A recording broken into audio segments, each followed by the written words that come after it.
Hello, ഞാനിന്നൊരു പുളിഞ്ചാറാണ് ഉണ്ടാക്കുന്നത്.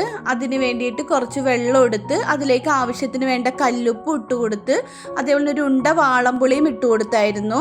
പുളി നന്നായിട്ട് പിഴിഞ്ഞെടുത്ത് പിന്നെ ആവശ്യത്തിന് വേണ്ട വെള്ളം കൂട്ടിയെടുക്കണം. ഒത്തിരി കുറുകിയൊന്നും വേണ്ട.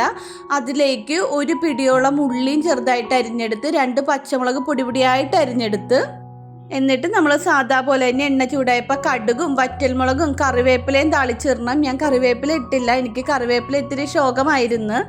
അപ്പോൾ ഇതെല്ലാം കൂടി ഇട്ട് കഴിയുമ്പോഴത്തേക്ക് നമുക്ക് ഉപ്പ് വേണമെങ്കിൽ കുറച്ചുകൂടി ഉപ്പൊക്കെ ഇട്ട് കൊടുക്കാം. ഭയങ്കര ടേസ്റ്റാണേ. വീട്ടിൽ രസവും ഇതും വെക്കണമെന്നുണ്ടെങ്കിൽ കൂടുതലും പോകുന്നത് നമുക്ക് ഇത് തന്നെയായിരിക്കും. ഈ ചാറ് എല്ലാവർക്കും ഭയങ്കര ഇഷ്ടമാണ്.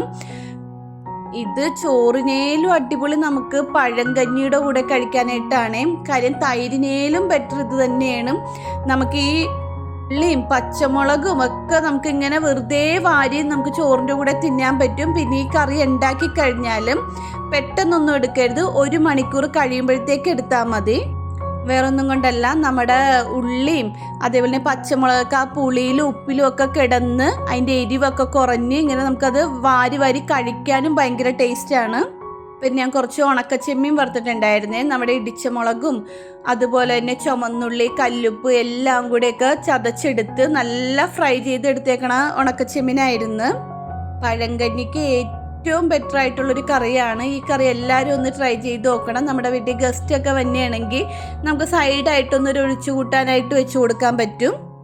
ഇപ്പം ചൂടൊക്കെ ഒത്തിരി കൂടുതലാണ്. അപ്പോൾ നമ്മൾ ഇടയ്ക്കൊക്കെ ഒന്ന് പഴങ്കഞ്ഞിയൊക്കെ കുടിക്കുന്നത് നല്ലതായിരിക്കും. നമ്മുടെ ശരീരത്തിനൊക്കെ നല്ലൊരു തണുപ്പും കുളിർമയൊക്കെ കിട്ടാനായിട്ട്. അപ്പോൾ രാവിലെയൊക്കെ തലേ ദിവസം നല്ല ഫ്രഷ് ആയിട്ടുള്ള ചോറൊക്കെ വെള്ളത്തിലിട്ട് വെച്ച് ഇതേപോലെ രാവിലെ കുറച്ച് പഴങ്കഞ്ഞിയും അതേപോലെ തന്നെ പുളിഞ്ചാറും അല്ലെങ്കിൽ നിങ്ങളുടെ ഇഷ്ടം പോലെ രസമോ കട്ടത്തൈരോ ഒക്കെ ഇട്ടൊക്കെ കഴിക്കണം. നമുക്ക് ശരീരത്തിന് കുറച്ചുകൂടെ ഗുണം ചെയ്യും. പിള്ളേർക്കൊക്കെ ഭയങ്കര ഇഷ്ടമാണ് പഴങ്കഞ്ഞി. ഇവരൊക്കെ പഴങ്കഞ്ഞി ഫാനാണ്. അപ്പോൾ ഞാൻ ഇതേപോലെ തൈരിട്ടൊക്കെ കൊടുക്കുമ്പോഴേക്കും ഭയങ്കര കാര്യമാണ്. എല്ലാവരും നന്നായിട്ട് അടിച്ചു വിടാറുണ്ട്. അപ്പോൾ വീഡിയോ കാണുന്നവരൊന്ന് സപ്പോർട്ട് ചെയ്യുകയും ലൈക്ക് ചെയ്യുകയും സബ്സ്ക്രൈബ് ചെയ്യുകയൊക്കെ ചെയ്യണം. അപ്പോൾ ഓക്കെ, ബൈ.